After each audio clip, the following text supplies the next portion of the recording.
दोस्तों याद करिएगा, आपके अपने चैनल न्यूज सर्किल ने खबर दिखाई थी कि ओम प्रकाश राजभर भी जल्दी ही एनडीए छोड़कर समाजवादी पार्टी के साथ जा सकते हैं। शिवपाल सिंह यादव के साथ उनकी डील चल रही है। शिवपाल सिंह यादव ने हाल ही में उन्हें अपना सबसे खास बताया था।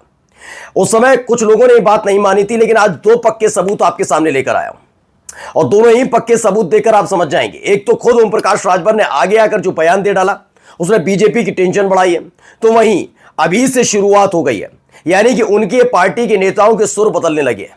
कल तक मुसलमानों के खिलाफ हो रहे एक्शन पर वो चुप्पी साध कर बैठे रहे या अलग अलग न्यूज चैनल पर खड़े होकर ओम प्रकाश राजभर की पार्टी के नेता उसे डिफेंड करते नजर आते थे, लेकिन अब वो बीजेपी को ही लताड़ते हुए नजर आ रहे हैं।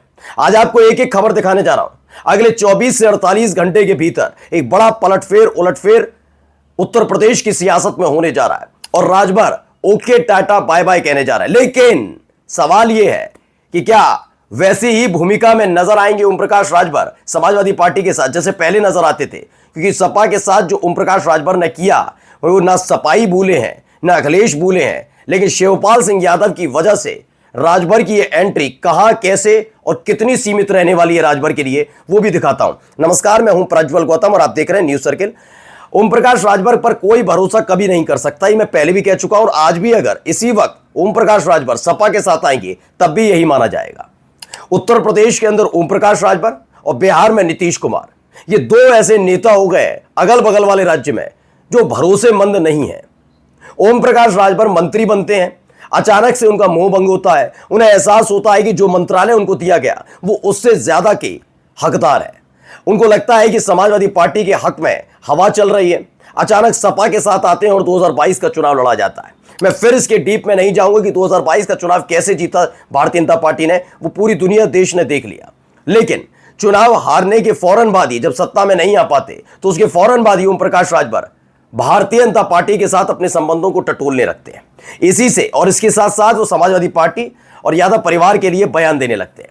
नाराजगी इतनी चरम पर कि समाजवादी पार्टी में ओम प्रकाश राजभर की एंट्री बैन बता दी जाती है, बैनर पोस्टर लग जाते हैं। उसके बाद कई तरह के बयान चीजें होती रहीं। अब हालात ये हो गए हैं कि ओम प्रकाश राजभर वर्सेस बीजेपी होने जा रही है और उसकी वजह 2027 का चुनाव नहीं है, बल्कि एक सीट पर होने वाला उपचुनाव मेन है।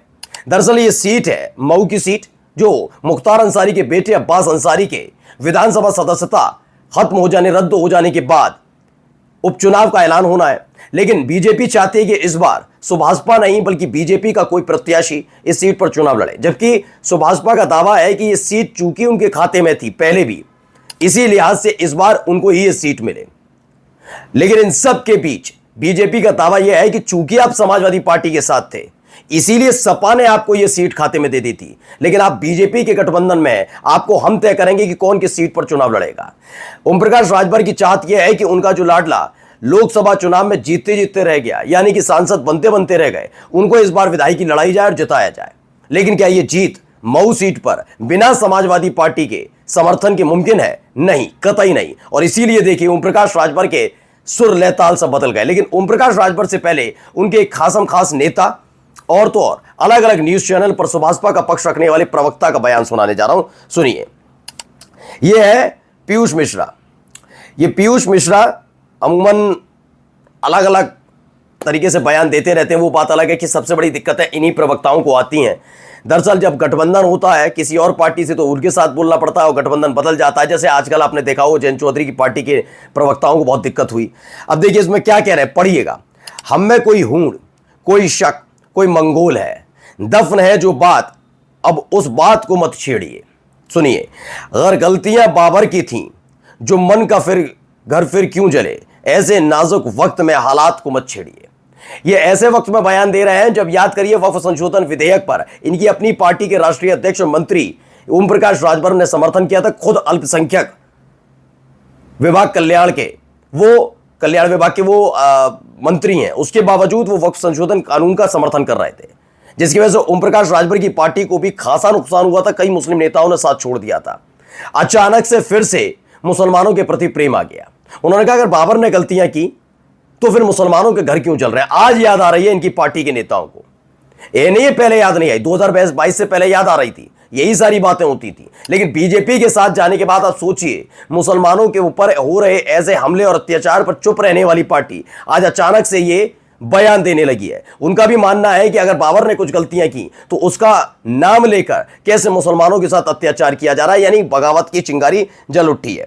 अब आइए अगली खबर देखिए, जनसत्ता की खबर है। क्या मोदी योगी से बगावत करने वाले ओमपी राजभर यानी ओम प्रकाश राजभर यूपी के बलिया जिले के रसड़ा स्थित अपने पार्टी मुख्यालय में पहुंचे, पत्रकारों से बातचीत की। उन्होंने कहा हमारी पहली प्राथमिकता एनडीए के साथ गठबंधन के तहत चुनाव लड़ना है। पढ़िए पहले, अभी शुरुआत है, ये तो लगभग 70% बातचीत हो चुकी है, 30% बाकी है। उन्होंने कहा हालांकि हम दूसरे विकल्प की भी तैयारी कर रहे हैं। उन्होंने कह दिया हम तो दूसरे विकल्प की भी तैयारी बैठे हैं, हम दूसरे विकल्प पे भी जाने के लिए तैयार हैं, यानी महागठबंधन के साथ बिहार में, और अगर उत्तर प्रदेश में हो तो हम फिर से समाजवादी पार्टी के साथ जा रहे हैं। मैं फिर याद दिलाता हूं कि आपको याद होगा, 2 बयान शिवपाल सिंह यादव के सामने आते हैं। एक बयान था जो उन्होंने मऊ में जाकर दिया था। उन्होंने उस वक्त ओम प्रकाश राजभर को थोड़ी हिदायत दी थी, क्योंकि ओम प्रकाश राजभर ने तकरीबन 10 दिन पहले एक चुनौती दे डाली थी अखिलेश यादव को कि अगर दम है तो पार्टी तोड़कर दिखाओ मेरी। अखिलेश यादव ने कहा 5 मिनट लगेंगे। जब मऊ पहुंचे शिवपाल सिंह यादव तो उन्होंने बताया जब कहो तब। उसके थोड़े दिनों बाद खबर यह निकल कर आई कि जैसे ये शिवपाल सिंह यादव की एंट्री हुई, ओम प्रकाश राजभर समझ गए कि अखिलेश यादव नहीं, लेकिन कम से कम शिवपाल सिंह यादव को बहुत ओवर गंभीरता से लेना चाहिए, क्योंकि उनका एक इशारा और पार्टी खत्म हो जाएगी। तो कोई मुलाकात बातचीत इनके बीच हुई है, क्योंकि खुद शिवपाल सिंह यादव ने कहा कि खास है हमारे, वो हमारे बेहद खास है। वो बात अलग है कि उन्होंने आगे जोड़ा कि 2027 में जनता उन्हें सबक सिखाई, क्योंकि अभी बीजेपी के साथ है। लेकिन अब इन सब के बीच एक उनकी मुराद ये पूरी नहीं हो पा रही ओम प्रकाश राजभर की कि मऊ सीट उन्हें मिले, जहां से वो अपने बेटे को चुनाव लड़वाना चाहते हैं। अच्छा, 2-3 चीजें हैं। वो ये जानते हैं कि सत्ता के दम पर हो सकता है अपने बेटे को चुनाव जिता ले, लेकिन सीट ही नहीं मिल रही। दूसरा, वो जानते हैं अगर सपा के साथ आएंगे तो 2 मनोकामनाएं बिना किसी मेहनत के पूरी हो जाएंगी। पहली ये कि समाजवादी पार्टी इसका विरोध नहीं करेगी कि मऊ सीट से ओम प्रकाश राजभर के बेटे चुनाव लड़े, पहला। और समाजवादी पार्टी की मौजूदगी होगी तो अंसारी परिवार भी समर्थन करता नजर आएगा, और इस सीट पर, मऊ सीट पर सपा और अंसारी परिवार का दबदबा है। ये दोनों चीजें वो जानते हैं। तो उन्होंने कहा कि बड़ा आसानी से बेटे की ख्वाहिश भी पूरी हो जाएगी, लेकिन हाँ, कुर्बानी अभी हाल फिलहाल में देनी होगी 1.5-2 साल के लिए। किससे? मंत्री पद से। अब एक तरफ मंत्री पद है और एक तरफ है बेटे को सेट करना राजनीतिक तौर पर, जो अभी डील तय नहीं हो पा रही भारतीय जनता पार्टी के साथ, इसलिए वो बागी तेवर दिखा रहे हैं। बगावत के 2 बड़े सबूत मैंने आपके सामने इसीलिए रखे हैं। आप पीयूष मिश्रा का पुराना कोई वीडियो ट्वीट देख लीजिएगा, कोई पोस्ट देख लीजिए, कभी उन्होंने इस तरह की बातें नहीं लिखी। ये स्पष्ट हो चुका है, पार्टी में संदेश दिया जा चुका है कि फिर से वैसी ही नीति अपनानी है जैसे 2022 से पहले अपनाते थे, चुनाव से पहले।